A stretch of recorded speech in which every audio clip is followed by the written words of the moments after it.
Take a trip to the moon or Mars today.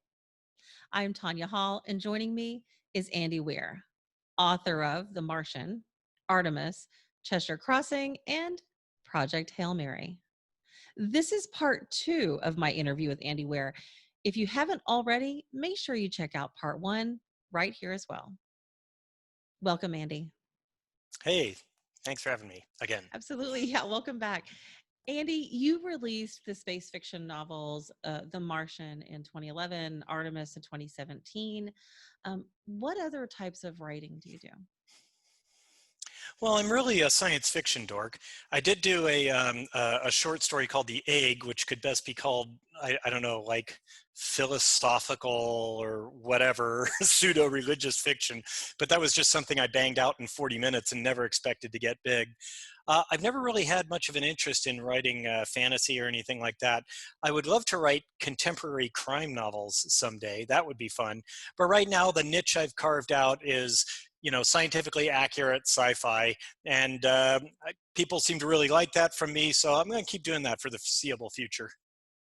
I love crime novels, so I hope you do pursue that. Um, what what is it about human nature that lets you look into the future to tell a story that relates to us today? Well, I'm a bit of a Pollyanna. I'm a very optimistic person. Well, at least when it comes to like humanity and our trajectory. I really do think that as a species and as a planet, we just keep getting better and better. And I know that it doesn't always seem like that in the short term, but here's a little test I ask people to kind of mentally take. Would you rather be alive today or any multiple of 100 years ago?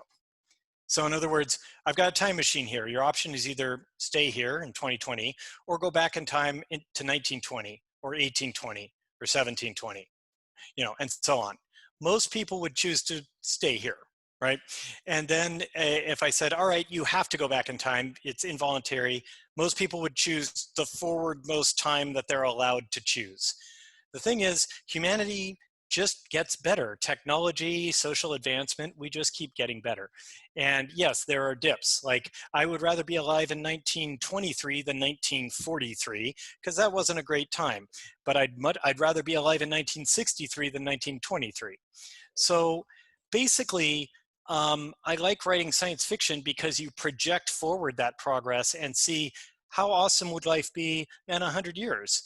Or, I mean, it won't be perfect. We'll still have problems. There'll still be bad folks. But I think that humanity is inherently good, and we're always searching for ways to make everything better for everyone else. And so that's what I really like about, speculative fiction, sci-fi, is like thinking about, man, I wish I lived 100 years from now. Totally. What science news, trends, or discoveries do you follow that inspires your writing? Well, I'm a huge fan of commercial spaceflight. I think that in the future, that's going to be a major industry, and it's going to be really cool. It'll be like the airline industry. Um, all it takes is at some point, the price to getting people into low Earth orbit is going to be driven down far enough that middle class people can afford to do it as like a once in a lifetime event. And when we get to that point, then there will be tremendous profits to be had in the space industry. So then we're going to have, it's going to be awesome. There's going to be all sorts of space stuff going on, hotels in orbit, launch sites, and by the way, probably a multi-billion-dollar industry, just like the airline industry. So I'm really looking forward to that. And that's some science news I watch very closely. Also, I think people dramatically underestimate how huge an effect self-driving cars are going to have on our society. People just kind of accept, oh, sure, in the future, yeah, probably within 20 years, we're all going to have self-driving cars. And they just imagine that the only difference will be, well, you don't have to physically drive your car. It'll be more comfortable. To which I say, oh my God, the changes that are going to happen. So first off, like, first off, you know how 50,000 people die every year from drunk driving? That's not going to happen anymore. Second off, the entire trucking industry, all those truckers are going to be out of a job. Third off, you don't need parking in cities anymore. You don't need parking garages. You don't need parking lots. You don't need anything. You'll just have your car drop you off and tell it to screw off. come back. People will have car services rather than own their cars. It'd be like an Uber, but fully automated, and so on. And then the big one is that cities, states, townships, they're all going to lose a massive revenue stream from moving violations from cars and parking violations from cars, because the self-driving cars will follow the rules. And so, like, Los Angeles, that makes about $100 million a year from parking and traffic fines. They're going to lose that revenue. So it's just huge effect. And so I spent a lot of time watching that. Speaking of the commercialization of space, what threats might it pose? You're an optimist, but are there downsides to moving into space? Well, I mean, trying to think of like any immediate downsides. I mean, it's like a tourism industry, right? So you could have people being taken advantage of, conned, scammed, that sort of thing. Like, oh, hey, come to space, and it turns out it's just a fly-by-night operation that doesn't actually do anything for you.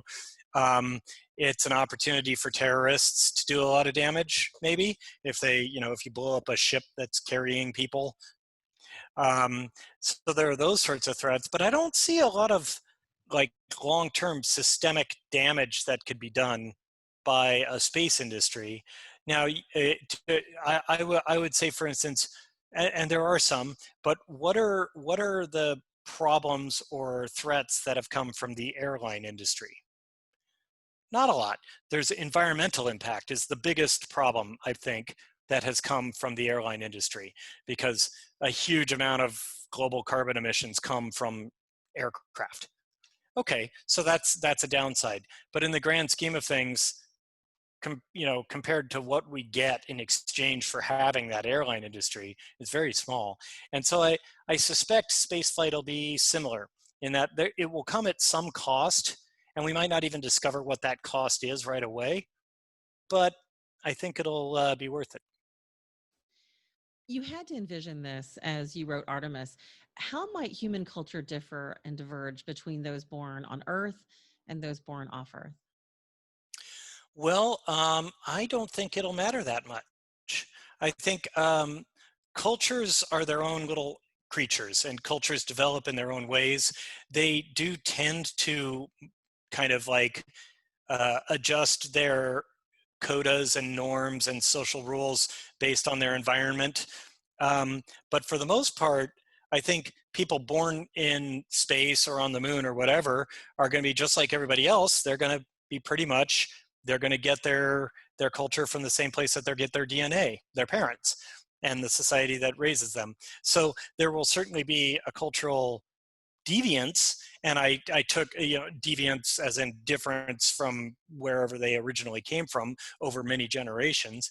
And I played around with that a bit in Artemis, the idea that the people who live there, well, it's a frontier town out in it's a dangerous place, the moon. You can die there. And so there's those sorts of elements, but it's really impossible to predict what any given large group of humans will end up acting like in a few generations. When you look back at the last 100 years of science fiction, there are many examples of technology envisioned by an author that sooner or later gets invented by scientists and engineers. Is there an imaginary technology in any of your stories that you believe will actually be invented? Hmm. Well, for the most part, I stuck with technology that actually exists. So, like in The Martian, for instance, all of that technology actually exists. Even the propulsion system for Hermes, which is the basically a Vasimir drive, that technology exists. However, in The Martian, it is like scaled up a lot higher than it is. So I don't know if that counts as a new technology. In Artemis, well, in Artemis, there is a bit of a MacGuffin technology that serves as a plot point. I don't know if it's called Zaffo, and I don't want to spoil for anybody, but I don't know if Zaffo would ever actually get invented. I don't know. It's a good question. I think in my stories, I don't have any, you know, I have very few pieces of technology that don't already exist. So I can't really think of anything. How about the biology of growing potatoes in Martian soil using, well, what as fertilizer? Night soil, as it's called in polite circles. I mean, yeah, but I don't think growing potatoes is can be called a new technology, right? You can definitely do it in Martian soil, and NASA has since tested that. Um, and yeah, I mean, you can definitely do that.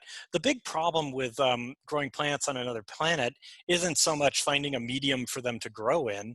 It's more about creating an environment for them to grow in. You can't just chuck them out onto the surface of Mars. You have to have a pressurized environment that provides them with the carbon dioxide, the water, the temperature, everything they need to survive, just like humans.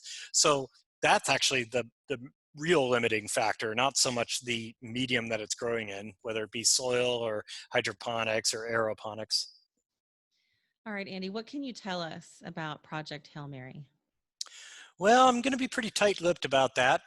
At the time that we're recording this, it's still quite a ways away, its release, and so I can say what the movie people have already been releasing is that it's about a lone astronaut aboard a ship who is tasked with saving the world. Is it going to have star Ryan Gosling Jr., do you think? Oh, right. Yeah. And it's starring Ryan Gosling, and it's going to be directed by Phil Lord and Chris Miller of, well, they directed many things, including Into the Spider-Verse and the 21 Jump Street movies and so on. Um, yeah. And it's coming via courtesy of MGM Studios, and everybody's really excited about it. So fingers crossed it actually gets made. You never know in Hollywood, but yeah, looks good. There's some pretty big names attached, so that's very nice. Of course, it's your work. Of course, there's always big names attached. Oh, thank you. Andy Weir, we're looking forward to it, and always excited to have you back. Andy, if somebody wants to connect with you, maybe they want to find out more about your work, how can they do that? Well, they can find me Andy Weir on Facebook or Andy Weir Author on Twitter.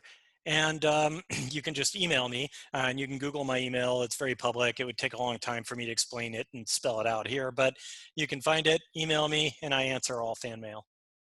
That's Thanks again, Andy. Thanks for having me. Absolutely. That's Andy Weir, author of The Martian, Artemis, Cheshire Crossing, and Project Hail Mary. Don't forget to check out part one of my interview with Andy right here and find more of my interviews right here as well and at tonyahall.net. Thanks for watching.